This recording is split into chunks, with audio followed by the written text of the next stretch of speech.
E aí, pessoal, tudo bem? Eu vim aqui hoje então falar um pouco sobre as minhas gatas, algumas perguntas que me fizeram em relação às dicas que eu tenho sobre como criar gatos. Então, essa daqui, para vocês conhecerem, é uma das minhas gatas, a Serena. A Brisa tá por aí brincando, a Serena tá indo lá se juntar com ela, tava no meu colo até agora. Então, respondendo as perguntas que me fizeram, primeiro falar um pouquinho assim do tempo que eu tenho gatos, né? Geralmente eu sempre tive mais cachorro do que gatos. Eu tenho cachorros desde a infância. E, inclusive tinha um vizinho que tinha gato e a gente sempre brincava que eu era o vizinho dos cachorros na vizinhança e ele era o vizinho que tinha os gatos na vizinhança. E quando eu adotei as duas gatinhas, eu tive um que eu adotei antes, que acabou morrendo bem pequenininho, ele teve uma infecção. E logo depois eu peguei a Brisa e a Serena, que são as minhas duas gatas, e depois eu não quis mais ter cachorro. Eu acho que eu me dei melhor, me identifiquei melhor com as gatas do que com os cachorros. Então eu vou falar a partir da experiência que eu tenho um pouco com as gatas, mas também a partir das coisas que eu fui conhecendo, que eu fui lendo, inclusive, para adestrar, que eu sempre gostei de adestrar cachorro. Os cachorros que eu tinha, geralmente eu tentava ensinar alguma coisa. E eu tentei começar a fazer isso com as gatas, deu mais ou menos certo. Então, a partir das coisas que eu fui lendo, o que eu sei sobre esse assunto.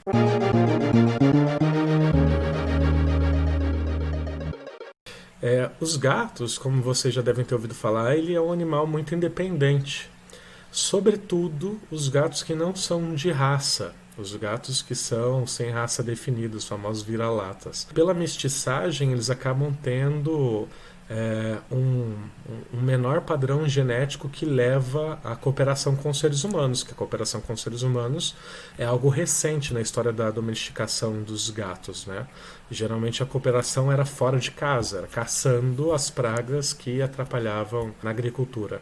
Diferente do cachorro, que é muito mais tempo. A domesticação dos gatos tem no máximo 9.000 anos e a domesticação dos cachorros pelo menos, no mínimo, 18 mil anos. Então tem uma diferença fundamental aí. Diferente dos gatos de raça, os gatos vira-lata, os gatos sem raça definida, eles são mais ariscos, eles são mais avessos ao contato humano. Então a primeira dica que eu dou é o tempo que você vai pegar o gato, o tempo que ele tem de vida. Não é interessante quando você vai pegar o seu primeiro gato que você pegue um gato que já seja mais velho. Eu entendo que às vezes na adoção a pessoa quer fazer um gesto de caridade, mas se você está esperando um compromisso afetivo maior do seu animal de estimação, não é interessante que você pegue um gato acima dos 8 meses de idade. Por quê? Porque dos 3 aos 6 meses de idade é o período em que ele está criando as habilidades de sociabilização com os seres humanos, no máximo até os 8 meses. Depois disso, eles ficam ariscos. Tanto que quando um gato escapa de uma residência e acaba se reunindo a um grupo de outros gatos, né? De rua ou na natureza, eles acabam voltando a essa silvestrização muito rapidamente, porque o gato não ficou muito tempo domesticado enquanto espécie, né? Não está ainda muito tempo domesticado. Então tome o cuidado, a primeira coisa, de pegar um gato nesse período, se é o teu primeiro gato. E se você tem a pretensão de pegar mais do que um gato, a mesma dica é importante, que o seu gato, que você pega primeiro, no máximo tem até 8 meses de idade para você pegar o segundo gato. Não que seja impossível você ter algum bichinho depois dessa fase, se você já tem um. A sociabilização entre os dois, o convívio entre os dois vai ser muito mais difícil e vai demorar muito mais para você fazer a adaptação. Você vai ter que deixar o gato que chegou depois num quarto reservado até eles se acostumarem com o cheiro. Isso leva de 2 a 3 meses. Então é melhor você pegar até quando o seu gato mais velho tiver no máximo 8 meses de idade. E a terceira dica que eu dou é em relação ao cuidado de não deixar sair para a rua nos 3 primeiros meses que você tem. Mesmo quem mora em casa. Quem mora em apartamento, então, tem que ter lá o apartamento. Inclusive as ONGs que trabalham com adoção responsável, elas fazem você assinar um termo. Algumas até visitam as casas. Você tem que se responsabilizar de colocar telas nos apartamentos. Mas quem mora em casa, tomar esse cuidado de, se a sua casa não é telada, de deixar a casa trancada, assim, sem possibilidade do gato escapar nos 3 primeiros meses. Porque esse é o período em que o gato também demora para se adaptar às memórias. É o período que ele cria memórias, memórias afetivas do lugar. Sobretudo o olfato é o mais importante, mas também com a audição, se acostumar com os barulhos daquele lugar. E acontece a mesma coisa quando você se muda. Se você se muda para uma outra casa, para um outro lugar, você tem que tomar cuidado que em 3 meses esse gato não saia, porque ele pode voltar para o lugar onde ele está acostumado. Isso acontece muito. Eu já li histórias aí em fóruns de internet do pessoal mudar de casa e depois de 1 mês, 2 meses, o gato escapar e o gato andar até 400 quilômetros para voltar para a casa antiga. Então tem que tomar esse cuidado, deixar o gato esse período trancado.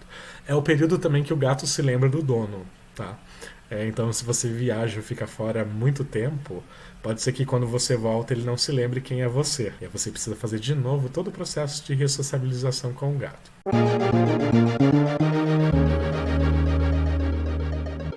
Quando eu peguei as gatas, a intenção foi ter um animal de estimação, pela questão que eu gosto, né? Sempre gostei de animal de estimação, mas que tivesse uma certa independência, que é uma coisa que os cachorros não tinham. Antes de ter as duas, eu tinha no meu apartamento uma mestiça de cão Basset, de Basset Hound, e ela destruiu o meu apartamento. E aí eu pensei, né, que não ia ter como ter um animal de estimação.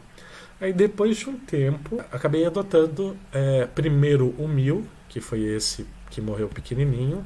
Eu tive uma infecção bacteriana uma época, e aí eu não sei como, mas ele pegou a mesma bactéria e ele acabou não resistindo, né? E aí eu peguei a Nina, a Brisa e a Serena. E quando eu peguei as gatas, né, eu que tinha essa visão de independência delas. E de fato elas ficam independentes, elas conseguem passar o dia inteiro sem sentir muita falta do dono. Mas é uma ilusão que a gente tem, sobretudo quando você dá muito carinho pro gato, que o gato vai ficar sem esperar carinho de você, que ele vai ser independente sempre. As minhas gatas, elas têm que estar no meu colo sempre. A Brisa de manhã, a primeira coisa que eu tenho que fazer é pegar ela no colo, ela me abraça, ela coloca as patas em volta do meu pescoço para me abraçar. Preciso ficar pelo menos uns 10, 15 minutos com ela assim. Então, eu sinto um tipo de afetividade animal, claro aqui, né? Eu não quero humanizar os gatos, não são seres humanos, não são filhos, mas de fato, assim, eu percebo uma diferença muito grande com o cachorro. Desculpe os amantes de cachorro nessa história. Mas o amor do cachorro ele é um amor assim meio programado, né? Instintivo o cachorro gostar do dono. 18 mil anos de convivência. Então parece um amor mais bobão, né? Assim, um carinho mais automático. E isso eu não vejo nas gatas. Se você não cria esse vínculo, e isso eu percebi porque eu já dividi apartamento, né, com outras pessoas tendo já as duas gatas. Se você não cria o vínculo, elas não estão nem aí para você. Elas só realmente procuram você a partir do momento em que você realmente demonstra carinho e que você mostra esse afeto por elas. Então é um amor mais autêntico. E, por exemplo, as duas, elas odeiam colo de estranho. Elas só gostam de colo do dono, de quem elas estão acostumadas, de quem elas dão afeto. E elas ficam o dia inteiro no colo. A comida que você acostumar no primeiro ano é a comida que ele vai comer. Não dê coisas que não seja ração úmida nem ração seca. Por exemplo, tem muitos donos aí caseiros de gato, sobretudo pessoal assim que não tem muito conhecimento de cuidado de pet, não buscam muito veterinário, levam de uma forma mais senso comum, né, a criação dos gatos. E aí o que acontece? Acabam dando comida, resto de comida do almoço para os gatos. O cachorro tudo bem, até serve. O cachorro é meio onívoro mesmo. O gato não. O gato precisa de carne, ele precisa de uma proteína que tem na carne chamada taurina. Ou você dá um preparado de carne que você vai triturar carne, o osso e vai fazer uma pasta com isso, que é o que ele comeria na natureza, e ainda assim tem que comprar taurina industrializada e acrescentar taurina nessa mistura, a ração industrializada ela já tem a quantidade certa de taurina, ela já tem a quantidade certa de proteína de carne, das vitaminas que o gato precisa, sobretudo a ração úmida, tá? Então não deem outras coisas. Sobretudo porque eles ficam safados com isso, eles gostam de coisa nova, até porque eles não têm boa visão, gato não tem boa visão. O que o gato tem bom, embora ele enxerga, né, abaixo do vermelho, acima do violeta, mas ele não consegue enxergar bem as formas, então ele aposta nos outros sentidos, que são o olfato e o paladar. Gato não sente gosto de doce. Essa é uma coisa importante para dizer para vocês também. Nem adianta dar doce para o gato, que ele não aceita. Mas se você dá, por exemplo, pão, isca de frango que você está comendo e você dá, nunca mais ele vai querer ração. Tá? E aí é uma luta para voltar para a ração, não importa se é a úmida, não importa se é a seca. Em relação à ração, tanto a úmida quanto a seca, tomem cuidado com a marca. Eu não vou comentar marcas aqui, mas vocês encontram isso nos sites especializados. Tem marcas que têm muito teor de sódio. Isso leva o gato a desenvolver inflamação renal, infecção renal, cálculo renal. A maioria das mortes de gato é por infecções do trato urinário, porque eles são animais que bebem pouca água. Mas geralmente, quando você pega o gato novinho, é bom você espalhar vários potes de água na casa. Você tem um gato, 2 potes. 2 gatos, 3 potes. 3 gatos, 4 potes. Por quê? Porque como eles são animais que na sua origem vieram do deserto, eles não são acostumados a tomar muita água. Tá? Eles não têm isso por instinto. Então a gente precisa educá-los a tomar água. E essas rações com muito sódio pioram essa situação. Então tomem cuidado.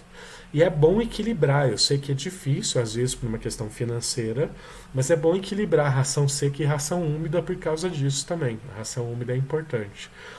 Para vocês terem uma ideia do porquê desses cuidados, né? Um gato que não tem esse tipo de cuidado, na rua, ele vive no máximo 3 anos. Na natureza, ele vive uns 4, 5 anos. Um gato caseiro, bem cuidado, né, com todos esses cuidados que eu estou falando para vocês e mais alguns, né, levar para o veterinário, vacinar corretamente, cuidar da alimentação, não deixar ele ficar sedentário, pode viver até os 15, 20 anos de idade. Existem gatos até com 20 anos de idade. Caixinha de areia. De fato, ele já é instintivo também eles procurarem fazer as necessidades fisiológicas onde eles conseguem enterrar. Mas é bom, sobretudo quando você tem mais de um gato, 2 ou mais, você sempre deixar caixas de areia a mais.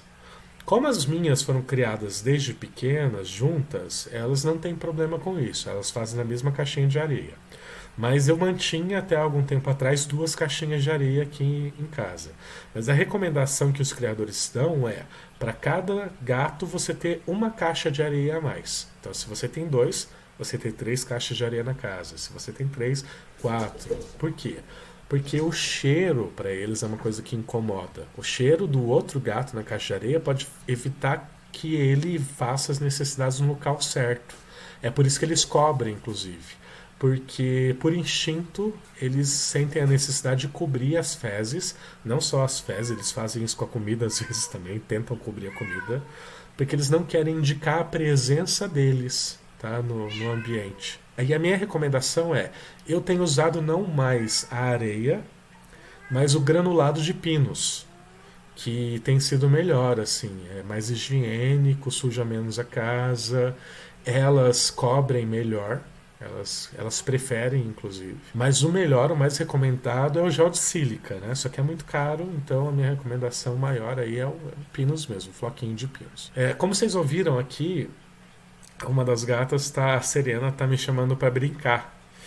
E a gente tem que ficar sempre bem atento ao miado do gato, porque o gato só mia na presença do ser humano. Eles não se comunicam entre eles com miados, é com grunhidos entre eles. O miado é uma imitação do choro do bebê. Eu descobri isso pouco tempo atrás. Então os gatos aprenderam isso ao longo da evolução para chamar a atenção dos seres humanos. E aí você tem que acostumar o teu gato a, quando mia, sinalizar o que ele quer. Por exemplo, as minhas gatas, se é por comida, elas miam. esperam eu levantar e vão até a comida. Os gatos, eles têm um sono meio perturbado, né? Então, às vezes eles acordam no meio da noite também sem saber o que está acontecendo. Eles começam a miar por causa disso, esperando a segurança do dono, sobretudo se eles dormem longe do dono. Então pode ser um motivo de miado também. Fora dessas três coisas, desconfie que pode ser um problema de saúde, tá? Então tem que ficar atento com o miado do gato. Sobretudo se você mora em apartamento, deixe sempre à disposição bastante coisa para eles se distraírem, porque o gato é um bicho muito ativo, sobretudo com a comida. Não facilite que ele coma a comida. Por exemplo, a minha comida fica em lugares mais altos, porque aí eu forço que as gatas tenham que subir nesses lugares para comer. Então é uma dica que eu dou para vocês também. Então abusem dos arranhadores, abusem das prateleiras que ficam livres para eles poderem subir, dos escaladores. Isso daí é uma coisa que eles adoram. Última dica, é bom castrar cedo os gatos, tá? Sobretudo se você não tem intenção de que eles cruzem, de que eles tenham filhotinhos. Por quê? Porque quanto mais cedo você castra tanto o gato quanto o cachorro, além do controle populacional, você tem também o benefício em relação ao desenvolvimento de câncer. Nas fêmeas de câncer de útero e de câncer de mama, e nos machos de câncer também nas genitálias, né? Então a castração ela é importante, assim como a vacinação também. E em relação a esses cuidados de saúde, já para terminar, uma das minhas gatas é epilética.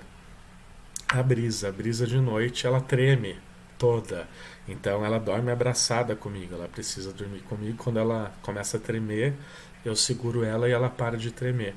Por quê? Porque quando ela era pequena, eu morava num apartamento que tinha uma sacada de vidro e ela não via. E ela saía correndo e batia a cabeça. Eu coloquei uma fita e não adiantou, ela continuou fazendo a mesma coisa. Eu coloquei cortina, continuou fazendo a mesma coisa. Tome o cuidado com isso com gatinhos pequenos, tá? Porque eles podem, por causa dessas colisões, desenvolver epilepsia felina. É isso, eu acho. Espero que tenha ajudado aí a quem quiser adotar um gatinho aí. Recomendo. E adotem, tá? Não comprem gato. Os gatis que fazem, às vezes, criação de raça são terríveis, assim, no trato com a matriz, que é como eles chamam a mãe das crias. Então, se for para adotar um gato de raça, vão olhar o criador para ver como que a matriz, como que a mãe é tratada dessas crias. Descubra de quanto em quanto tempo ela tem crias para ver se eles não estão forçando demais a gata. E de preferência adotem. Tem muito gatinho de rua aí precisando de carinho. E como vocês ouviram, elas estão me chamando para brincar. Um abraço para vocês, espero que tenham gostado. Até mais.